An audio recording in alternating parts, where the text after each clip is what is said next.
16. પાંડવ વિવાહ. દ્રૌપદી સાથે પાંડવો કુંભારના ઘરે પાછા ફર્યા.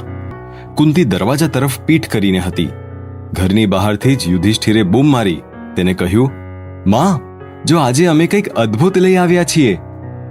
પાછળ વળીને જોયા વિના જે બોલી, સારું સારું, જે લાવ્યા હો તે 5 જણા સમાન ભાગે વહેંચી લો.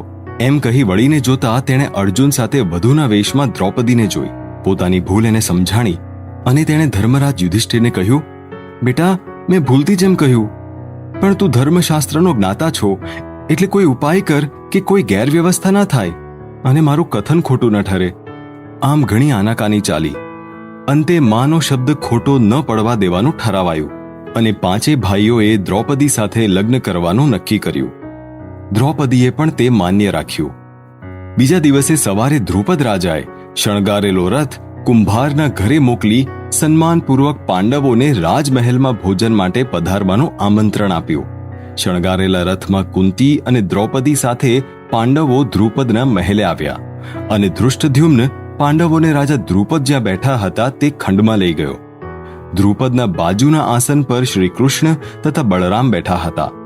ઔપચારિક આગતા સ્વાગતા પૂરી કરી દ્રુપદ બોલ્યા, હે પરાક્રમીજનો, તમે બ્રાહ્મણ હો તે શક્ય નથી, તો આપ કોણ છો? મહારાજ, હું હસ્તિનાપુર સમ્રાટ કૌરવરાજ પાંડુનો જ્યેષ્ઠ પુત્ર યુધિષ્ઠિર છું. મારી સાથે મારી માતા કુંતી અને નાના ભાઈઓ છે.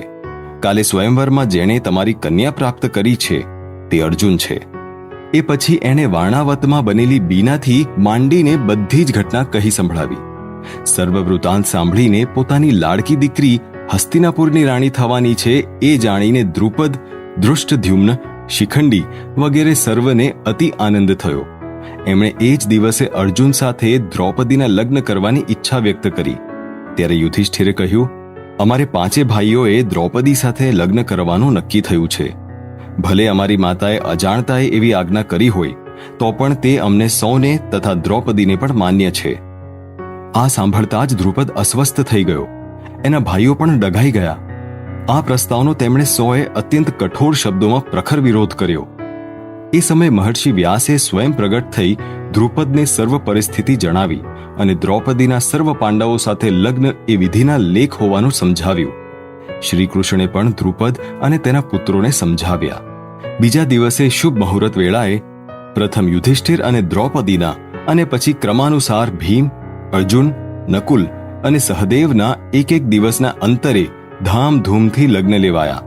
દ્રુપદે પોતાના અલૌકિક જમાઈઓનો અત્યંત મૂલ્યવાન ભેટ સોગાદ આપી સત્કાર કર્યો તથા રાજમહેલમાં ઉતારા આપ્યા.